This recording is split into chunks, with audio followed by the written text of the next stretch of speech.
This is a Locker Room production.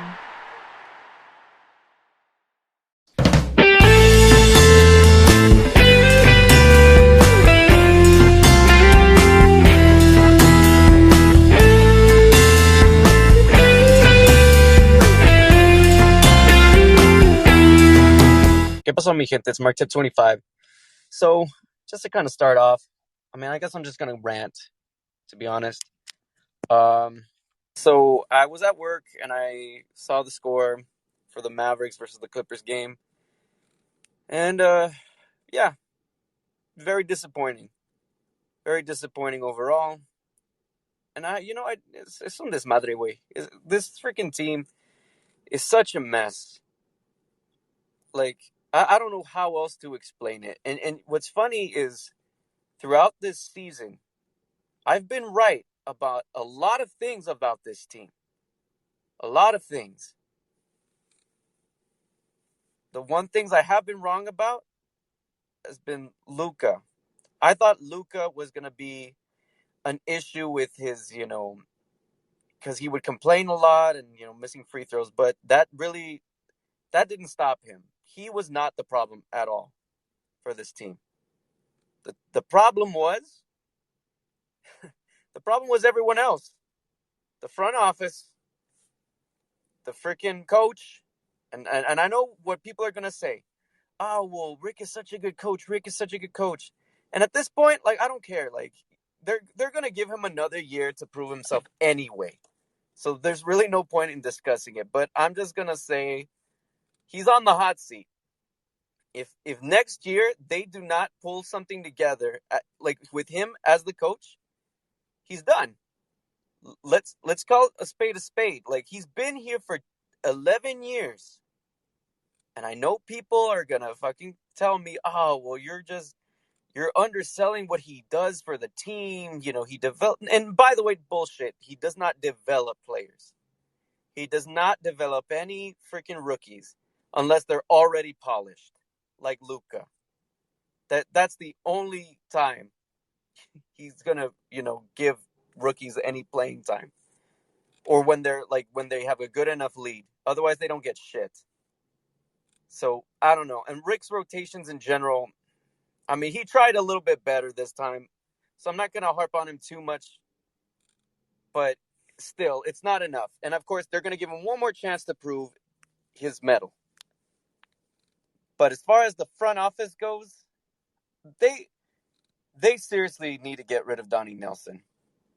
They're probably not going to. But they need to. Because, again, they've been sitting on their thumbs for the past 5 or 6 years in free agency. Not taking enough risks. And people are going to argue with me oh, well, they tried to go for Dwight Howard. But Ridley, did they do it enough? Did they go hard enough? Did they give him enough of a contract? I bet you they didn't. The only one I will admit was DeAndre Jordan because he was being a dick. But everyone else, no, dude, there's no fucking excuse. And then we don't build enough of a goddamn chemistry to make anything happen. But this time, this team in general just is not good enough. There are players that I know we should keep, like Maxi Kleba. He was bad in this series as far as shooting, but, he's going to be okay. I think we give him a second shot. Dorian Finney-Smith, he's had his struggles, but he's a decent role player. But the most disappointing player of all is Kristaps Porzingis. I made a video when we traded Dennis Smith Jr. It's an older video. And, not great quality, but it is what it is. I feel that I was right in thinking that it was, a very risky trade. Very risky trade. But, of course, people probably didn't believe me when I said it. Because we don't know how his health is going to maintain. And look, lo and behold, his health has been an issue. And at this point, he's not even good anymore. He was showing flashes of what he could be, but at this point, what even is he? he's definitely not a contract worth paying what we paid him. And how the fuck do we move him? Who are we going to move him for? And we don't have any true picks to trade. We already traded him for Porzingis. So we're stuck. Like, what do we do here? And again, I wanted Porzingis to succeed. I want the Mavericks to succeed no matter what. And I know it sounds like I'm being overly critical, but I don't know how else to be at this point. Because a lot of the shit I said throughout my time, like starting YouTube and all this shit, I was fucking right. This team is not good enough to compete. The only reason they went to 7 was because of Luka Doncic. Bar none, the only fucking reason. Otherwise, they would not have even made the playoffs. Period.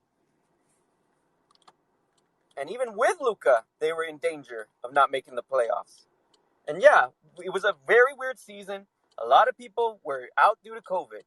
But you know what? That excuse can only go so far when every other team has dealt with that shit. But overall, I mean, this game, KP actually tried, but it was not enough.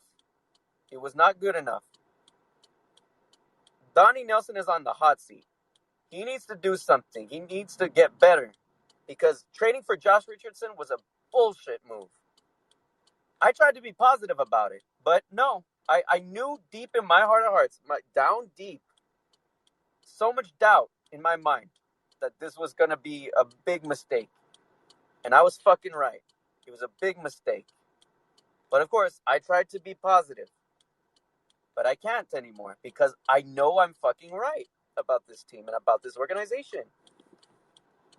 They are sitting on their asses. They need to do something. If they do not do something in this offseason to get Luka some help, then they are screwing over. And I don't give a fuck about this stupid-ass argument about, oh, well, he's just 22. He's not going to leave. It was like, dude, how many times have we seen other great players like LeBron, like Kevin Garnett, like a bunch of people just stay with these teams for more than they're worth, and they leave because they couldn't get any help? That is the fear, and that is a legitimate fear. And if you don't think it is, then you don't know basketball history. Because I've seen it happen. We've seen it happen. And as much as I hope that Luka is loyal enough to stay, I can't guarantee that. Luka is not Dirk Nowitzki, guys. He's not the same person. I hope he stays. I hope deep down that all that I said today, goes out the window. That they do something and they shut me up. I hope to God they do something. But otherwise, they haven't done anything to prove me wrong or any other Mavs fan that has started to come around my way in my line of thinking. Because at first, I've had arguments with Mavs fans on Twitter. And they didn't believe half the shit I said. And now some of them are saying it. But of course, they're never going to credit me because I'm a small-time YouTuber and shit. They're never going to credit me. But at this point, it is what it is. I'm going to say what I'm going to say. You know? I'm tired of being, playing with kids' gloves. With regular fans and with Mavs fans. Because there's so many issues with this team. And part of it is Luka. We can't let him off easy. Because there's some things that he has to work on himself. Like, this game, he played a lot better from 3. He is capable. But he needs to be more consistent. And being, under 50% from the line is bogus. That is utterly unacceptable.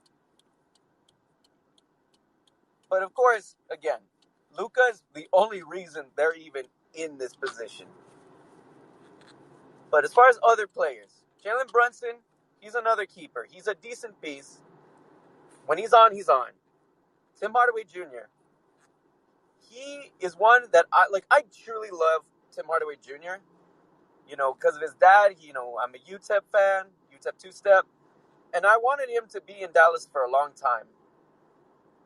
But, he's so inconsistent. Like, when he's on fire. But when he's off, he is cold. This game, he wasn't horrible, but he wasn't great either. I mean, at this point, he's probably, despite his inconsistency, he's probably more consistent. That's a fucking, what fucking irony, huh? He's more consistent than the person who was supposed to be our second option. Like, utterly ridiculous. But, yeah, Willie Cauley-Stein and Dwight Powell. For a while, I was really on the Dwight Powell hate train. And for good reason. Like, there was a lot of moments he just wasn't providing anything. But he came around late in the season, and I'm happy for him, and I'm glad we have him. So he's a guy we should definitely keep and maintain. Willie Cauley-Stein, in my opinion, and people have disagreed with me on this. In my opinion, Willie Cauley-Stein, he's a redundancy. Like, he's very similar to Dwight Powell, except not as aggressive. The only advantage he has on Dwight is that he's taller. But the guy doesn't seem to know where the fuck he's at sometimes. Like, he has some positive moments, don't get me wrong, but I don't think he's utilized well. And he just doesn't fit. Because I think he's a redundancy. So I don't know what they do with him. As far as other players, Trey Burke, I'm sorry. Like, I was happy when he was in the bubble and he was doing well, but at this point, he kind of hasn't been a factor at all. So he's gone. We didn't utilize Nikolai Millie at all. Another waste of a trade. Like, we used him during the season, but then didn't use him in the playoffs. I don't understand that. Like, that's another thing that's a little frustrating with Rick. Like, he'll utilize certain lineups, but then once in a while, I just don't know with him, man. Sometimes he'll do some weird-ass shit. Like, he'll play certain players, and they start to do good, but then he doesn't play him again. Like, what is that? If a guy's doing good, give him more minutes. And, I've been saying it for a while. Also, Boban. The moment we played Boban, the more we had a little bit of, like, help at the rim. Granted, he's had his struggles, but he's definitely better than Porzingis. Like, he was supposed to be the rim protector we needed, and he was starting to look that way until he got injured. But then after that, like, he's been non-existent. At least with Boban, we at least rely that he's going to try. He may not be great, but he's going to fucking try. And I'd rather have that. And then, who else? Who else on this team? JJ Redick. It's unfortunate that he got injured when he did.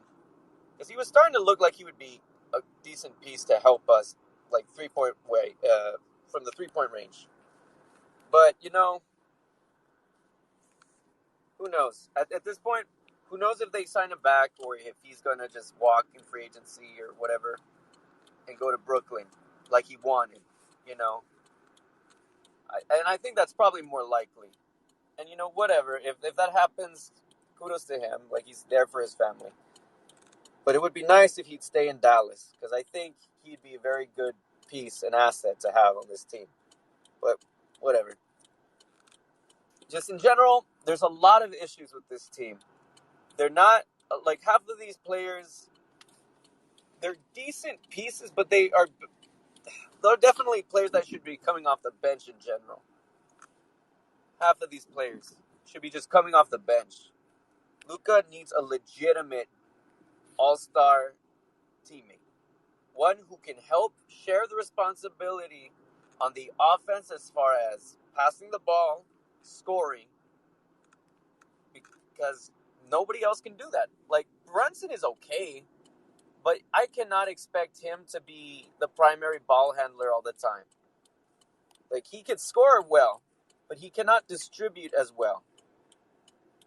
So we need somebody better. And again, we need players who are going to help on the perimeter defense.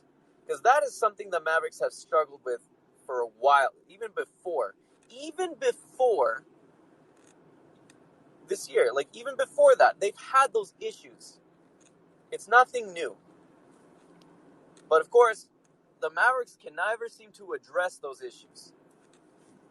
So again, it's, well, while Mark is having his fun creating a freaking cartoon character with a fucking, like, seriously, look, I'm all for fun and games, but seriously, what the hell is that character? That Mavrello stuff. Come on, man. What are we doing? And if you like him, whatever. Whatever. It's all well and good. I'm not a huge fan. I just think it's a little gimmicky. It's a little ridiculous. But whatever. Um, yeah, overall, it's been a very frustrating season from beginning to end. Like, it's been a roller coaster ride because there have been moments where I was happy for them. They were starting to get it together. But the series itself has been a microcosm of their entire season. It's their season in a nutshell, literally. And it's frustrating because there's so much potential, and they don't know how to A, utilize it, and B, there's just not enough talent to compete. Like Rick, again, as I stated earlier, he's pretty much I think he's on the hot seat for this next season. If they cannot bring but see, that's the thing. Luka gave him a new lease on life. As soon as they got him, he got a new lease on life. And you're gonna say different, and it's whatever. You can all say whatever you want. But I knew for a fact that was gonna be the case. Like, Luka pretty much saved Rick's tenure there. If not, I think they probably would have parted ways with Rick. Who knows? Maybe they loved him too much. But even then, and throughout the season, I've had a lot of people arguing with me about, oh, well, who do you get for him? Who do you get for him? Well, dude, at this point, anybody. We got to try something different because this team is not very good defensively at all. This is not a good defensive team. We need to surround Luka with better defenders and better shooters. And at least one guy who can play make well enough to give Luka some freaking rest.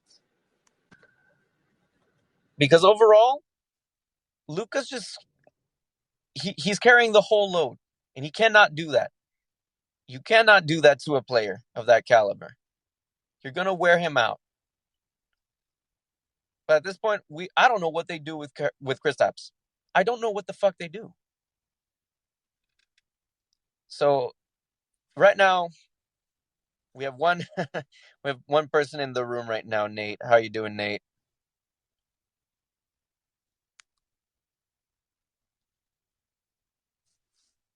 Huh? Chat enabled. Okay, yeah, sorry. I'm a little new to this whole deal on this app. Oh, hey, I'm doing good, man. Doing good. Like I said, I was kind of on a rant. Like ahorita, like I was just on a whole rant on the Mavericks. Like this whole season, this whole series. It's like there's been a lot of good things and there's been a lot of bad things. Like I talked a lot about the negatives. So how about I transition to the positives, right? At least, with Luka, like we have a bright future with Luka. Don't get me wrong. Like Luka is amazing. But again, if we don't do something to get him help, it's gonna be a problem. Because Luka wants to win. He's one of those guys that wants to win. But overall, we have decent pieces if we utilize them right. Because Dwight Powell, when he's utilized on the pick and roll and the lob, he's doing good. And he's been, scrapper. So we have a lot of positives with that. Jalen Brunson is a bona fide scorer. Like he makes some shots that I'm just like, what the hell, man? And then Tim Hardaway Jr. Like, again, as I stated, he's been inconsistent, but when he's on, he's on. And you know what? if they have to overpay him, I'd rather it be him than any other player that just, you know, hasn't really proven otherwise. I mean, I think it'll be a mistake if they somehow let him go. But, Matt, it's weird. It's so crazy to me. Mavs fans the entire freaking season were like, oh, trade Tim Hardaway Jr., trade Tim Hardaway Jr. And look at him. Look at all these fans freaking saying, oh, they should re-sign him, give him that contract. How quickly the tables turn, how fickle fans are. It's ridiculous to me. Like, granted, I'm not saying I'm perfect. I'm a fan too, and I can say some stupid shit once in a while. We all do. But in this regard, like, I tried to stay, hopeful for him. And he's been one of the few things I've been right about. It's like, if you utilize him well, I think he'll do fine. And he did really great this series. But, and that's the thing. I really don't want to be right about the negative things. I mean, I have been. And I've only been kind of pushing it because people weren't listening to me. But I don't want to be right about them being, like, not doing well. I want them to do well. I want them to win. But at the current moment, this team just wasn't good enough to do it. So now on the flip side for the Clippers, they, and that's the thing. Everybody had them written off. As soon as they got that 2-0 lead, everyone had them written off. And you can't do that. You have Kawhi Leonard on that damn team. That man has led a team to the NBA Finals and won it. We could talk about that whole situation with San Antonio, but that whole run with Toronto, you cannot deny that if it wasn't for Kawhi, they would not have gotten to the finals. Like, they had DeRozan the year before. As soon as they put Kawhi, they got to the finals. You cannot count that guy out. He is dangerous from mid-range. It's almost Jordan-esque. And I'm going to, that sounds crazy to say, but it's legitimately true. I have not seen a guy shoot mid-range like that since Jordan and Kobe. Because those two are the most comparable. Those guys, like, Kawhi Leonard is on another level, and I knew that as soon as people were talking shit about him, they were poking the bear. And even then, I don't know what it is. Mavs fans, look, I want to be a huge part of this Mavs fan for life community. But I also feel like in some regards, they're starting to act like the Dallas Cowboys fans, where they get a little delusional here and there. Because it's just like, come on, man. Do you not see what the fuck is happening? Why are we talking shit? We haven't even won the damn series yet. Wait until we win the series before we talk shit. But we didn't. We flapped our gums, and look what happened. We got our ass handed to us.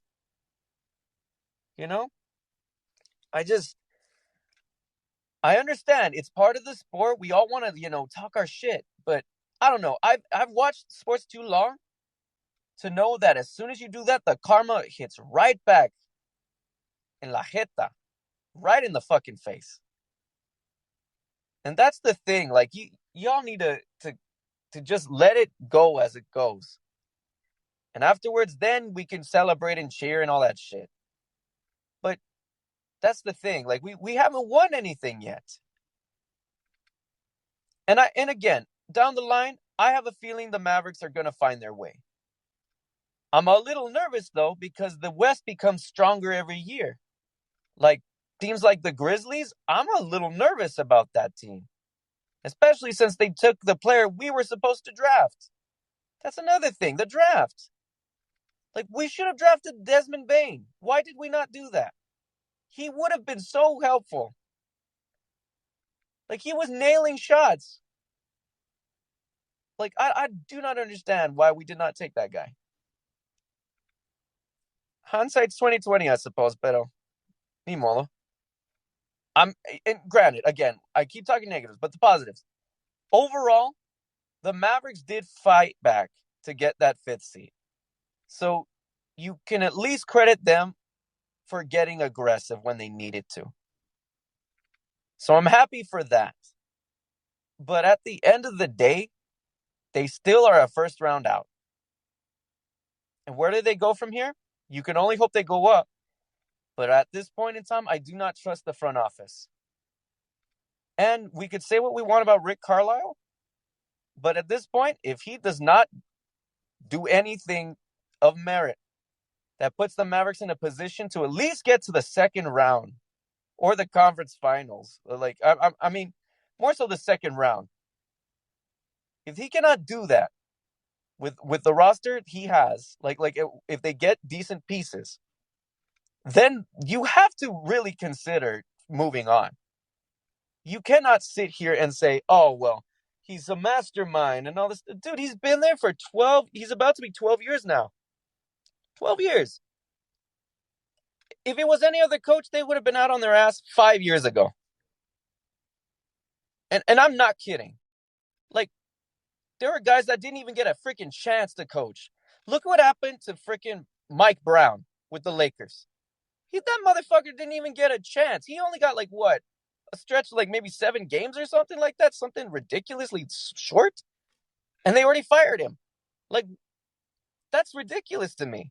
How people like that can get fired so quickly, but Rick gets 12 years of excuses, mind you. And you can say, oh, well, he's done so much with so little. That excuse can only go so far. You know? And again, yes, it is a mixture of both the coaching and the front office. But at the same time, if next year they do manage to pick up some good pieces and they still do not perform well, then it's on Rick. Overall, I've seen his rotations, the way he does things, they make no sense to me. And they make sense to other people, but they don't make sense to me because I've seen so many instances where they could have used someone else in the game and they don't use them. Especially, again, I've said it all year about Boban. When they put Boban in, they had a little bit more pressure at the rim. Like, why is that a bad thing? Like, I understand the game has evolved a little bit, but you still have to have somebody protecting the rim. Like, that's still a part of the game. But I digress. So we're almost near the half-hour mark. Is there anybody who wants to come up and chat with me? And I'm probably going to do like 15 minutes on this because this is the first time doing this particular deal. And then I might kind of workshop it in the future. But I just kind of wanted to see how this was. Does anybody want to come up and chat? What's up, Kev? What's good, man?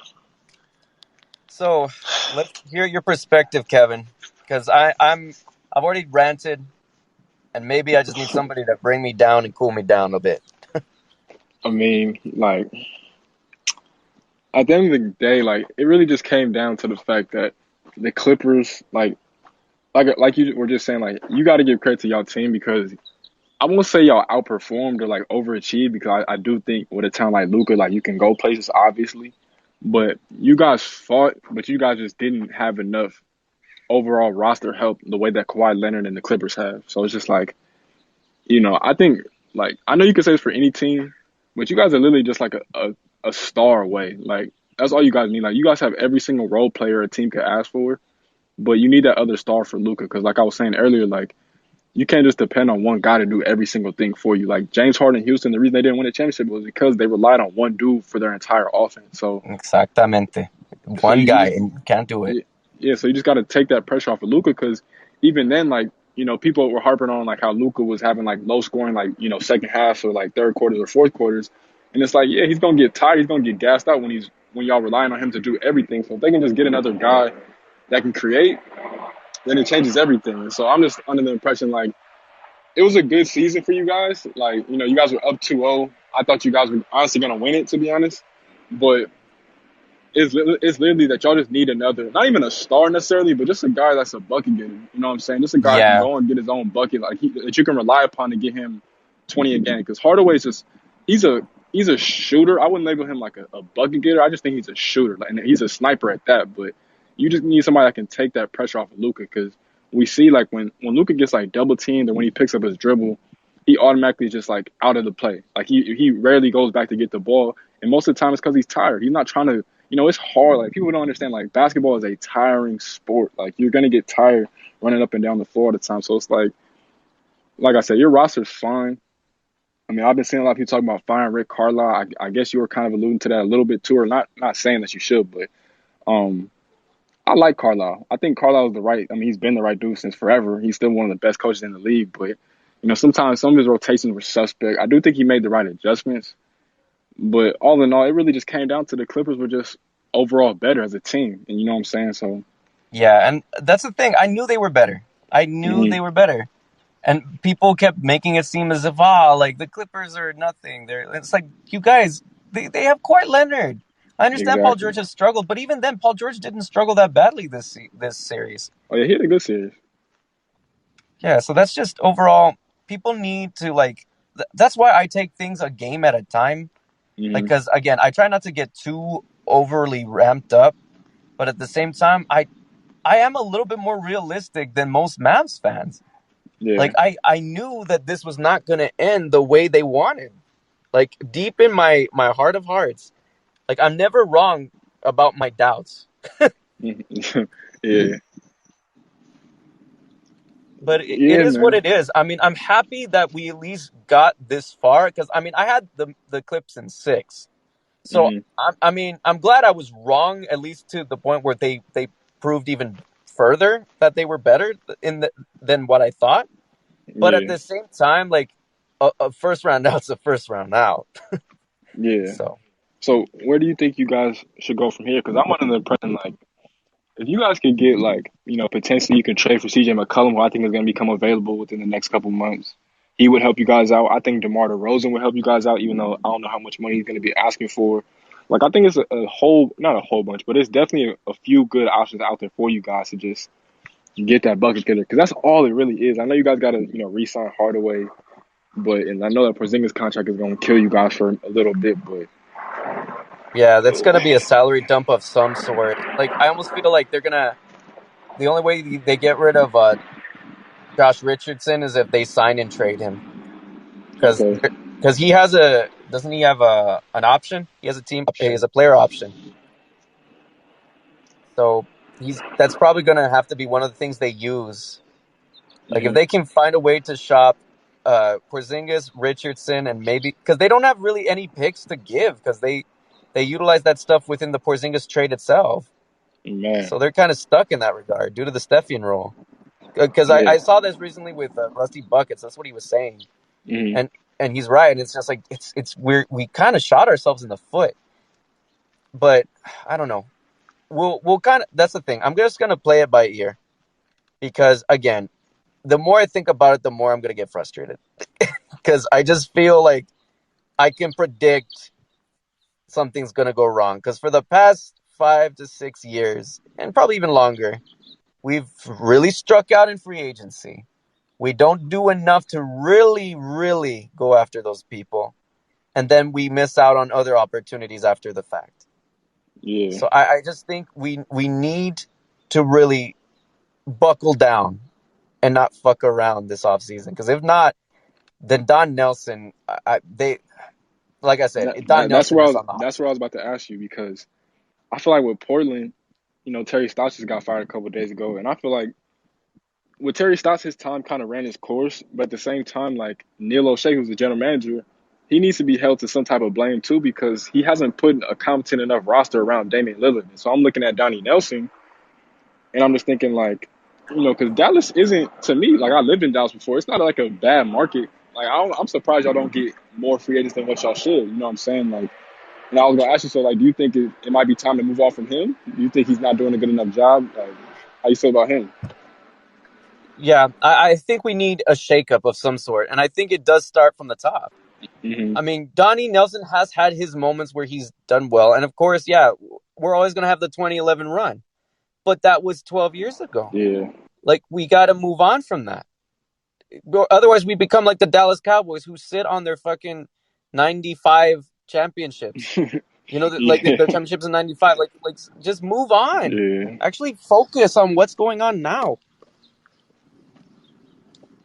yeah. And it's just like you guys are kind of like in the same situation as the Celtics because it's like you guys have a tradition of winning, but then it's like you guys are always trying to compete at the same time. But your foundation is built off of a very young superstar. He's only 22, so it's like you got to have some type of patience. But at the same time, I understand you guys for wanting to win now. But I just think right now for you guys, it's just all about again trying to get that second star because I feel like you guys haven't had like a second star in a minute, and then just building a roster that can build up with Luka as he gets older. You know what I'm saying? So he can just get in rhythm with the same type of guys that he used to playing around. Because Dirk, for the most part, he has some good stability. Like, obviously, guys are going to come and leave, but for the most part, he was with the same foundation. You know what I'm saying? So hopefully, Carlisle and Mark Cuban can do the same thing for Luka, which I'm pretty sure they're going to try and do that. But I don't know. I just think it's like, it's just patience, really. Like, Luka's only 22. Like, you know what I'm saying? He just come off a season where he was averaging like 27, 8, and 8 or something crazy like that. So I don't know. I think the Mavs are in a real good position, but it's time to start really trying to reel in some type of free agents. Maybe not the big fish, but like a level or tier below the big fish. Yeah, because I was Oh, hold on. Let me add Ali real quick. Hey, ¿qué pasó, Ali? What's up? So, Yeah, so we were just kind of talking a little bit about like the Maverick situation, what they should do moving forward, and yeah, I do agree, Kevin, because me, my brother, and Reddit Mavericks, Ruben. So we were talking on our podcast yesterday about certain things, and that's what he was saying, that we need to go after. And I know I made a whole rant and I kind of said some stuff, but like he said, we need to go after some pieces that make sense, something that's going to help us, Yeah, not just because I mean, but I don't know. Personally, I see that, but also we also need to take greater risks exactly. in certain Yep. regards because I just feel they've been too stagnant, they've been too safe, and then it bites them in the ass in the end. I feel like you guys kind of have like sometimes the same problem as the Rockets, where you guys just sometimes don't want to pay people. Like I knew when you guys signed Porzingis to that big deal that it was gonna backfire in some way, shape, or form, just because I knew he wasn't that good. Like he's solid. He's. I mean, I won't. He's like an average role player, even though he should be better than what he is because of his height and everything. But like I looked at that and I was just like, you guys gave him that deal as he was rehabbing too. Like he didn't even play a single game in a Mavericks Yeah, uniform before y'all gave him that deal. So it's just like yeah, I didn't know what they were doing with that. You know what I'm saying? But I mean, if I were you guys, like I was just saying, like take the risk on CJ McCollum. I really think the Blazers are gonna try and blow it up or do something. Or, try and get DeMar. Like anybody would love to play with a guy like Luka. I don't know, like I was saying, I don't know what it is that kind of like restricts you guys from getting those free agents, but like I don't know if it's Mark Cuban, I don't know if it's just the Dallas area, whatever it is. Like it's got to be something because there's no way that nobody just wants to not play with a guy like Luka, who they know is going to get all the touches in the world because he loves to pass. So, well, uh Mark Cuban is very vocal, so huh, a lot of the times that does rub people the wrong way. But I don't know if that's really what's keeping you from playing with a team and not like finding ways to win championships. Then I get it that you. But I don't think Mark is hostile in that regard. He's just very like yeah. passionate, and sometimes his passion becomes a little bit too intense. So it kind of rubs people off the wrong way. That's at least how I see it. But I don't know. I hope we can get people like DeRozan, because I've been hearing a lot about it, and the more I hear about it, the more I listen about those takes. It makes more sense because DeRozan has been a lot better as a playmaker this year. I don't Yes. know the exact stats, but he's definitely up his passing skills like a Hmm. lot better than he was when he was with Toronto, in my opinion. Yeah. And the thing with y'all is that I'm a Heat fan, so I kind of compare our two teams because without that other second star that you guys need, it kind of like puts more it's kind of like you're demanding more of a job or more of a task from each player. Like you're trying to get Josh Richardson to be a scorer and a playmaker when he's really just like a two-way guy, you know what I'm saying? Like just a shooter. You're trying to get Maxi Kleber to just be a 3-and-D guy, but he's trying to, do different things. You're trying to get Tim Hardaway just to be a spot-up shooter, but sometimes he's got to try and create for other people. So it's just like you can throw in a guy like DeMar DeRozan, and for some reason, I don't know why NBA fans just love to like disrespect DeMar DeRozan. I think it's just because he's in San Antonio, but if you put DeMar in a situation like that, again, the main thing that it does is it takes pressure off of Luka and it saves him some, gas and fuel, and it allows everyone else to not have to have so much of a task on their plate. And DeMar can just do him. He can just get the ball and attack, especially in the minutes. I noticed the minutes that really killed y'all was literally when Luka was not in the game. It was like everything used to always just fall apart. As soon as Luka leaves the game, it's just like the other team's eyes just get wide and they start attacking.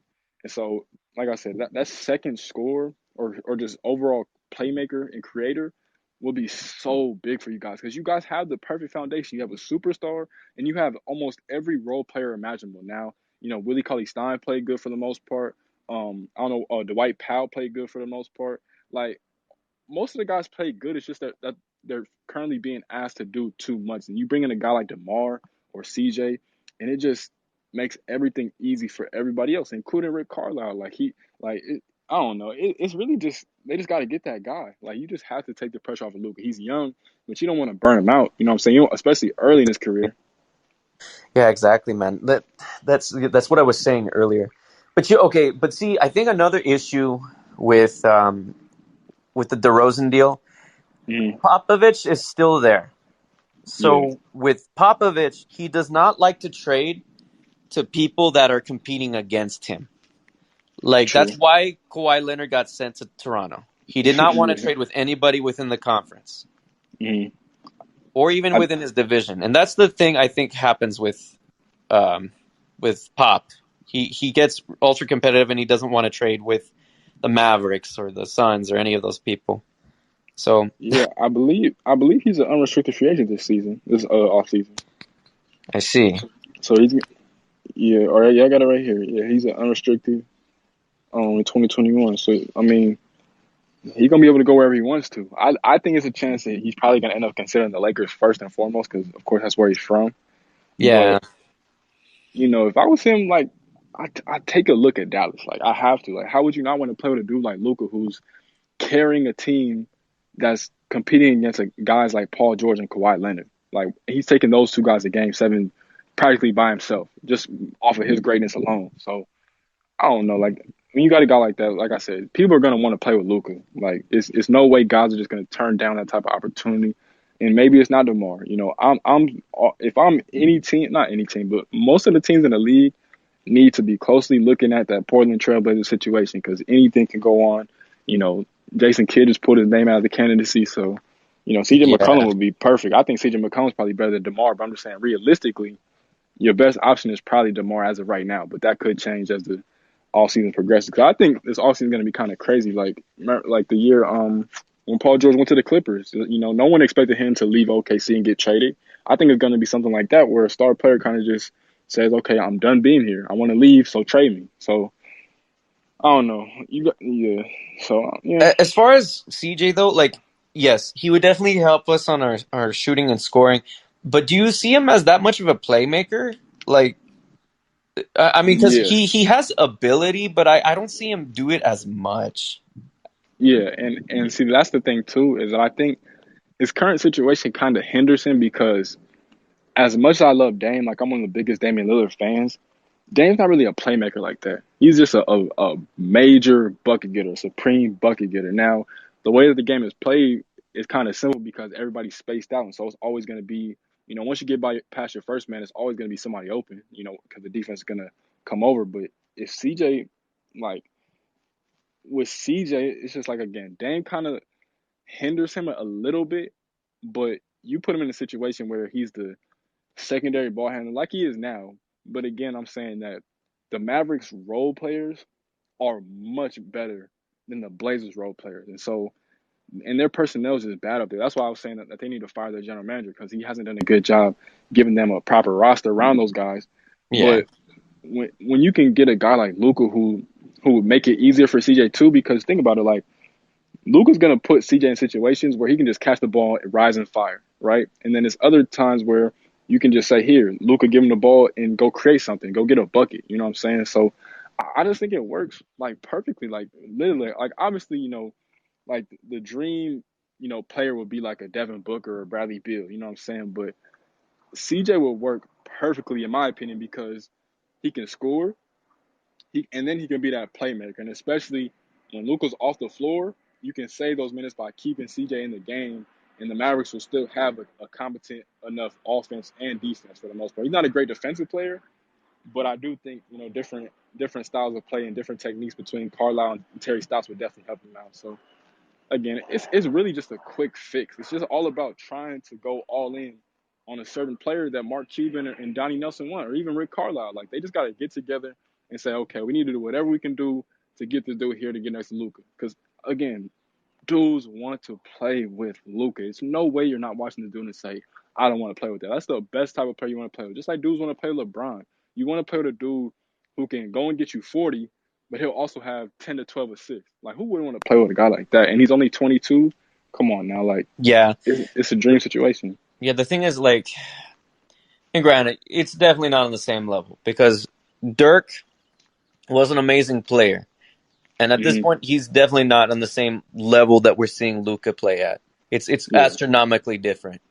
But my fear is, even with a player of that caliber, the Mavericks for many years still couldn't pull in free agents. Hopefully, I'm wrong this time, and they finally pull someone in. Because, like, you're right. Like, if I was any other damn player, why the fuck would I not want to play with a guy of that talent? That's Yeah. ridiculous to not. But something is definitely like not clicking with people. I don't know if it's Cuban. I don't know what it is. Maybe it's the media. I don't know what it is. But something's got to happen where they got to make that push. And if they don't, then they have wasted another opportunity to at least get Luka some help. Yeah. And if they can't, then Mark Cuban is just going to have to consider just making some big front office changes like you were saying, because it's just too good of a situation to pass up. Like if you're a shooting guard right now, if you're any shooting guard across the league, you would want to think about playing with Luka because he's gonna make life easier for you. So, like I've been saying, it's such like a minuscule fix that needs to happen for y'all. It's not even a fix; it's just an addition, a piece that's just a way that's missing from you guys. Like if you guys were to win this series, even without that bucket getter that we've been talking about, I think you guys would have beat Utah. It would have been a tough matchup, but I think no one in the West has the capable personnel to guarding Luka better than what the Clippers have. So I think you guys would have feasted in that matchup because they didn't really have anybody to try and slow down Luka. You know what I'm saying? The only thing that could have cost you guys that series was if Luka just gassed out, which kind of looked like he was doing in the final two games of this series. Yeah, and that's the thing. Like, I don't know what the trainers are like in Dallas, but they need to really consider getting a trainer that's going to keep Luka energized, like get him on a steady diet of some Yeah. sort. Because I'm not saying, because again, if you're in the NBA, you're athletic and you have like a good health. You're athletic, obviously, but I just think Luka. And I'm not saying he's fat. Obviously, I'm no one to call anyone fat because I'm a fat fuck. But like he definitely needs a better regiment, in my opinion. Something. Because if he's getting tired so easily, and again, I get it, he's carrying a lot, but if he's getting tired so easily in certain regards, he needs somebody to help him maintain a better regimen. And then again, if once you got the regiment, you got the help, then Luka's going to be so refreshed and so much stronger. But all of that has to fall in for this to work. Yeah. And I would hate to be, putting myself in Luka's shoes. Like I would hate to be consistently competing at a high level for my team on the floor. And then I got to go to the bench. And then instead of worrying about just getting my rest, I got to worry about my team potentially getting in a bigger deficit than what they're already in. You know what I'm saying? Or choking the lead away or different things like that. So it's just like, it's all about just taking that pressure off of Luka again. Like he's so great already. Like, and it's crazy because I've never seen anything like it, to be honest. I've never seen a dude coming in the league and then the second year he's averaging like 27, 8, and 8. Like that's ridiculous. Mm-hmm. But again, just like I was saying earlier, you cannot. Basketball is a team game. It's the reason there's 5 players on the court at all time. You cannot, or 10 technically, but you cannot just rely on a single player. It's just the remedy. That recipe has never worked. It's just, and it never will. Like a championship is a complete team effort. Even when Dirk went on that crazy run, it was guys like Jason Terry and other guys like that. You know what I'm saying? So it's really simple to me. Like just get that off guard that can take that pressure off Luka and keep the same core for the most part that you guys have. And the Mavs are a Western Conference Finals team for the most part for at least the next decade if Luka's good to go. So I mean, Yeah, yeah, and that's the thing. Like, I agree with a lot of what you say. It's just with me, I have to kind of just play it by ear, kind of see mm, what happens. Because, I mean, there's a lot of Mavs fans, or Mavs, pages that tend to know a little bit more what's going on behind the scenes. yeah, But in the end, I wish nothing but the best for this organization. They did a lot better than I had anticipated. They had me worried throughout the season. And granted, I yeah, was kind of like, yeah, I mean, everybody had that same situation where everybody was out with COVID and all that stuff. Every team seemed to have that situation. So I can't really give the Mavericks a pass in that regard because they were look at the Celtics. They had a similar situation.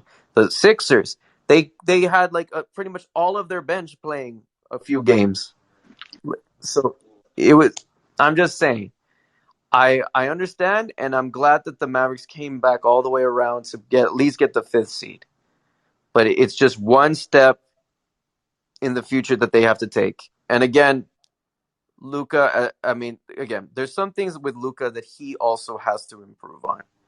Because, I mean, and he's already amazing, don't get me wrong, but I just think if he was more consistent on his 3, I mean, this series he was awesome, except for, I guess, a couple games. But if he was more consistent from 3, he'd be unstoppable. And if he wasn't shooting 42%, I think it was 42 to 47% from the free throw line, they probably would have had a few more closer games.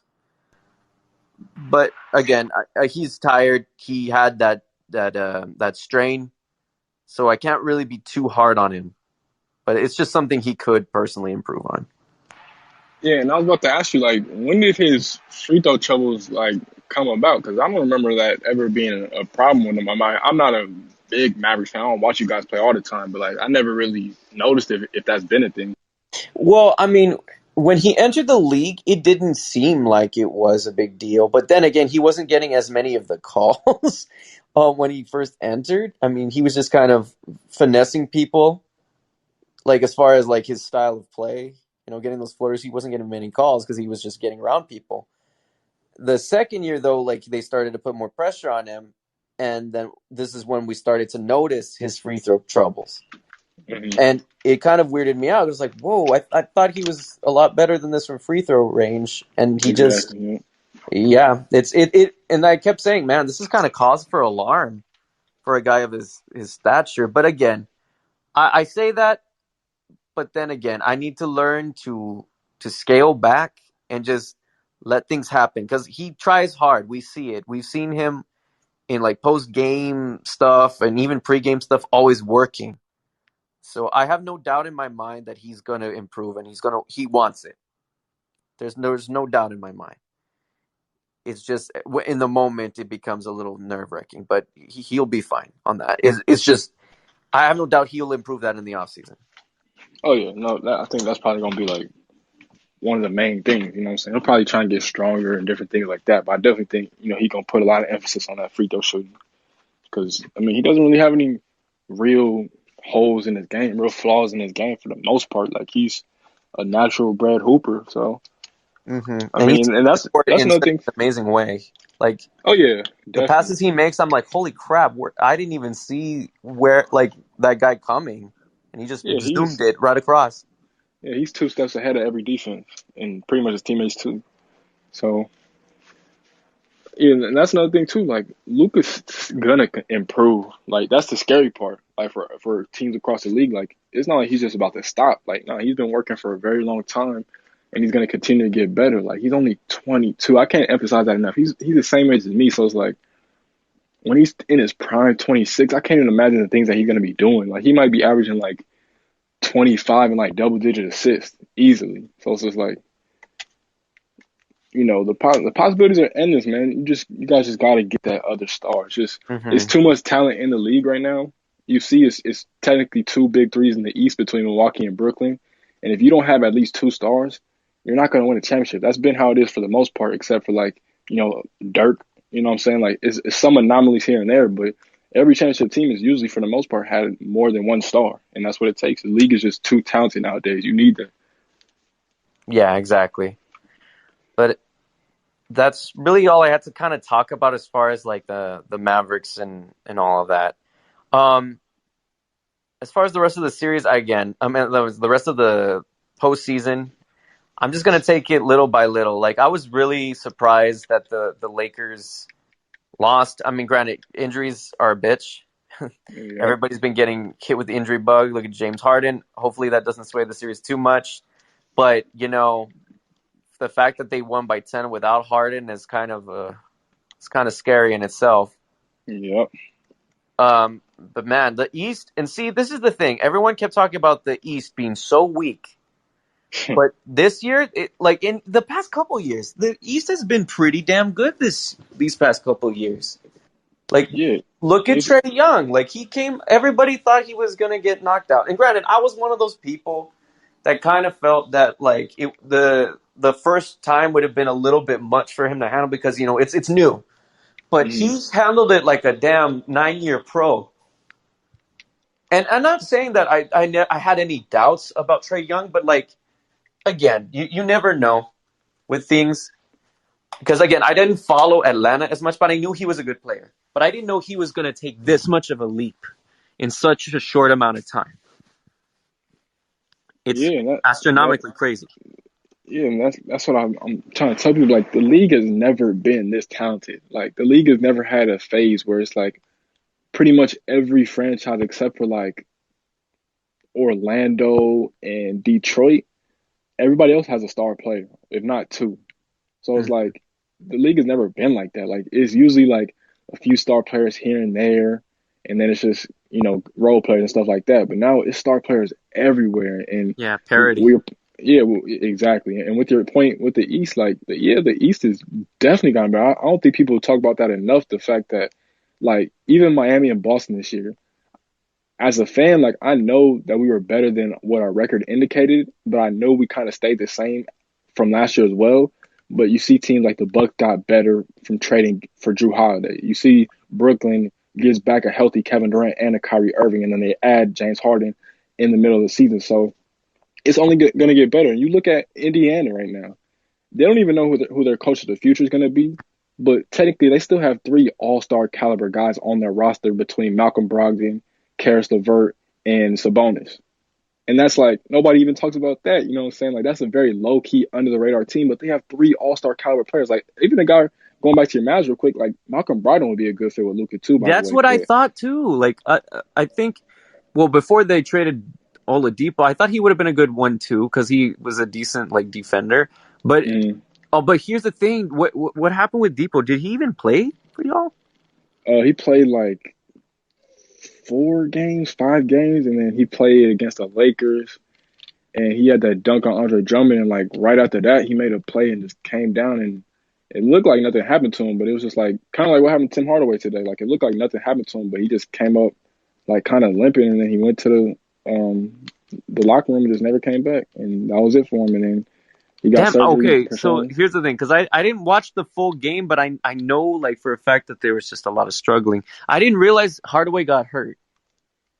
Yeah, I didn't notice what it was either because it was just like he just kind of like they showed the replay a couple different times, but it was like he just landed normally, and then all of a sudden he's just limping, and then he goes straight back to the locker room, and then like a couple minutes later he's just out there. So I Damn, mean, it was clearly something bothering him because he wasn't shooting the ball the same after that. Like I think he shot like 1 of 9 or something like that from three. But that's I crazy. mean, Yeah, I mean, I didn't realize that that's what happened to him. So that makes a lot more sense as to why he didn't really perform in that moment. Damn. yeah, Okay. Well, that puts things into perspective. I mean, and granted, like I still think that they should pay Hardaway, but oh yeah, definitely. even then. But man, it's just in general, and Grant, like I said earlier in the audio, that Mm. I'm not perfect. Fans are fickle, but I just felt for a lot of the season, the Mavericks fans kept like saying a lot of stuff that was just pissing me the fuck off, especially about Tim Hardaway Jr. It's like, dude, I understand your all's frustration, but the guy is, when he is on fucking fire. You got to give him a chance. Oh yeah, and he helped you Because, guys win a couple of these games in the series. and I know he wasn't as good in New York, but I would see quite a few games of him in New York, and he was kicking ass. And I just Mm-hmm. think people didn't really see that. They kind of just brushed it aside. Because again, we weren't really focused on the Knicks. We weren't really focused on the Hawks. We were focused on a bunch of other teams. Yeah. But I Yep. don't know. In the end, like the East has gotten a lot stronger. Trae Young has really proven himself. Granted, though, the Sixers did make it very close near the end, so we can't really count out Embiid. Like, because Embiid freaking went on a damn tear in that second half. Yeah. Yeah, and they put the pressure on the Hawks, and all of a sudden it's a 4-point game, and they just pressed them, and the Hawks didn't know how to respond because the Hawks are still a young team. Like Mm-hmm. they're playing really well though, but they have all the right. They have a good mix of a young star, a couple of young stars, and John Collins too, but and then veteran players, and so it's just like they're still trying to learn and figure out that balance. But yeah, I got the Hawks winning that series just mostly because of Embiid's health, but also I just think that offensively, the Hawks have way more firepower than what the 76ers have. Like, Yeah. I'm not a big believer in Tobias Harris. I think Tobias Harris is kind of like one of them guys that he has a star skill set, but he doesn't consistently perform enough to be considered an all-star in this league. And he gets paid like an all-star. You know what I'm saying? He's on a Mm-hmm. max right now, so he should be playing way better than what he is. But I'm not a big fan of his. And even their shooters, like everybody always talk about how they finally got some shooting. Like, you know, I think you can speak to this too. Like Seth Curry is a really good shooter, but when the playoffs come, he kind of just dips a little bit. You know what I'm saying? And same thing for Danny Green. Like Danny Green plays well in the regular season, but playoffs he's not shooting the ball the same. And Yeah, I know I the mean, playoffs are a different beast. yeah, Danny Green, yeah, he has been struggling. But Seth, like, these past couple games, Seth has actually been doing well. Yeah, Like, especially he had today like too. 27 in one game, and then this game, I think I forgot what he went off for, but let me see, because I know he actually played decent in this game. Because I know Embiid went off for like 39, and it was ridiculous, but Seth was actually hitting some pretty good shots. So let's see, because yeah, it was 128 to 124 for the final score. And let's see, Seth Curry, he had 21. He was 5 for 9 from 3. Like, he was playing decently well. It ends up being Simmons. Simmons, he's a decent defensive player and he can distribute the ball, but his lack of shooting and spacing, like, because he kind of crowds the lane for Embiid and other players because he Mm-hmm. doesn't have a decent shot. And that's been the issue since he's been in the league, and he hasn't improved upon that. And that's the thing I think that could derail the Sixers. So I do see where you're coming from there. But I still feel like, and this is one game of the series thus far. Yeah. And granted, yes, the Hawks played really well against the Knicks, but I feel this defense is a little bit better equipped. Oh, And definitely. I think we'll see that in the next game. I mean, I could be wrong. Granted, I'm I've been wrong about a lot of things. I mean, when it comes to my No, I Mavs, hear I'm you. usually right on a lot, but when it comes to other things, I'm not. So I'm gonna play it like game by game. I can't speak today. No puedo hablar. Uy. But yeah, I'm gonna say that the Sixers come back next game. It's gonna. This might be like someone said it was gonna go the distance. They might be right. Like I thought it was gonna go to like 6, but now seeing the way this Hawks team came out in the first game, this might go the distance. Yeah. And another thing that concerned me too is the fact that they didn't put their best defensive player, Ben Simmons, on Trae Young. And I know they were trying to stay out of foul trouble, I guess, or something like that, was what they were saying. But I'm just like, you got to take that risk. And I guess they were saying that they don't want to risk Ben Simmons getting in foul trouble. But nah, if you're especially when you're going to put Danny Green on Trae Young. We've seen what happened today. Trae Young's going to go off for 30. So, I mean, I don't really know about what Doc Rivers is trying to do there, but Yeah, that was a weird, and that's the thing. The more and more we talk about it, it's like Doc Rivers he keeps shooting himself in the foot. yeah. But yeah, I mean, that's going to be a fun series. And then the Bucks and the Nets yesterday, that was an interesting matchup. And it's going to be interesting to see what they do without James Harden, or if James Harden. As a matter of fact, what happened to him? He re-aggravated that hamstring that he was been dealing with this whole season. Yeah, it was not. It was a tendon. Yeah. But is he okay, or is he out the rest of the thing? I'm pretty sure he's gonna be out for the rest of the playoffs. They already wrote him out for tomorrow's game too. Damn. So, I mean, that series is kind of, like you said, interesting because, to me, Milwaukee should have won that game yesterday. Not even just because the Nets didn't have James Harden, but because of the fact that in that first quarter they were playing the way that they should play against this team, and they were attacking the rim and putting pressure on the Nets defense because they're just simply a bigger team that has the length, and they were winning for the most part. And then come the rest of the game, they're just settling for 3-point shots. And I'm just like, what are you guys doing? And of course, they're two of their big three had a bad game. I think Chris Middleton and Drew Holiday shot 17 of 42 or something like that. Yeah, I noticed that too. That was a little strange. I don't expect them to shoot like that next game. At least not Chris Middleton. Yeah, no. Most of the times, when that happens, it's just because they had a week's worth of rest after they swept us. So it's just you're trying to get back into the flow of game speed and stuff like that. So I doubt that happens again, especially because I think Drew Holiday is more consistent than Chris Middleton. And when they get in close game situations when they need a big time bucket, they need to go to Drew Holiday instead of Chris Middleton or Giannis. Yeah, I don't think that'll happen again.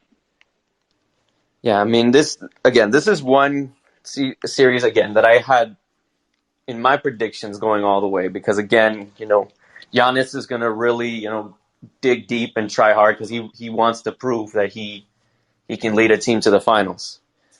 Yeah. But I don't know. And what's funny, okay, so the Suns. I can't wait for this might be the last point I make before I'm off, because my wife is trying to talk to me and I need to see what she needs me to do. Yeah, but here's the thing, the Suns, my brother and I, we did a podcast and we made our predictions. My brother had the Suns going all the way to the NBA Finals and winning it. And I'm like, what the fuck are you talking about? That's bold as hell. But after they beat the Lakers, I'm like, oh shit, maybe he's right. Maybe they might. And again, not to say that I had doubts that the Suns were a bad team, or they were good. They're a good team. I always felt with Chris Paul and Devin Booker that they were gonna get make it a series. I just didn't expect them to win in the fashion they did. Yeah, I just didn't expect it. So, I mean, from there, it's definitely going to be interesting to see what happens, because they play who do they play? Denver, they play the Nuggets, and since they're without Murray, that's I definitely have them winning that. Yeah, I don't think the Nuggets are winning that, because you definitely need another scorer like Murray to kind of take a little bit of pressure off. Not to say that Jokic can't handle his own, but I just think with Devin Booker, the way he's been scoring, the way he's been playing, I just don't see the Nuggets getting past that onslaught. But who knows? Maybe the Nuggets sort out Devin Booker, and maybe that's a wrap for them. But I don't know. Because if they beat the Nuggets and get to the conference finals, they might have a chance. Yeah, I got Phoenix actually winning that, just because, like you said, without Jamal Murray, they don't really have the offensive firepower to keep up with Phoenix. And I just think, having CP3 kind of more healthier than what he is or what he was versus the Lakers is going to be big too. And then all around, I I like Phoenix's role players much more than I like Denver's. And I like Denver's role players too, but I just think Michael Bridges, Jay Crowder, and a couple other guys that Campaign's been balling out are all going to be difference makers in that one. Yeah, and then also like with Aaron Gordon, like you can't really expect that much offense from Aaron Gordon because he's definitely trying to do a little bit more on the defense, but I don't know. He's done okay considering the role he's been put in, but he's definitely not enough to get them over the hump, I think. Yeah, and I remember when they got him, people were talking about that he's better than Jeremy Grant, and I was just like, y'all crazy. Jeremy Grant. Yeah, no, I disagree with that wholeheartedly. He's definitely not better than Jeremy Grant. He's decent, but he's not better than Jeremy Grant. Exactly. Like if they had Jamal Murray and if they had the roster with Jamal Murray, then I think he provides an important piece to at least help them in a smaller form. Mm-hmm. But without Jamal Murray, I just don't see it like amounting to anything as far as a run is concerned. Yeah, definitely. 100%. Alrighty, well, Kevin, it's been good, man. Thank you so much for like talking with me. Like this is kind of a little bit of an attempt at something. I actually recorded this session. And I'm trying to see if I can post this on my channel soon to see what becomes of it. Because I'm wanting to try more content. Yeah, for sure. But yeah, anyway, Kevin, it was nice talking to you. And this has been Charlando con MarkTEP25. Hasta luego, mi gente. Suscríbete a mi canal y hasta la próxima. Bye. Appreciate it.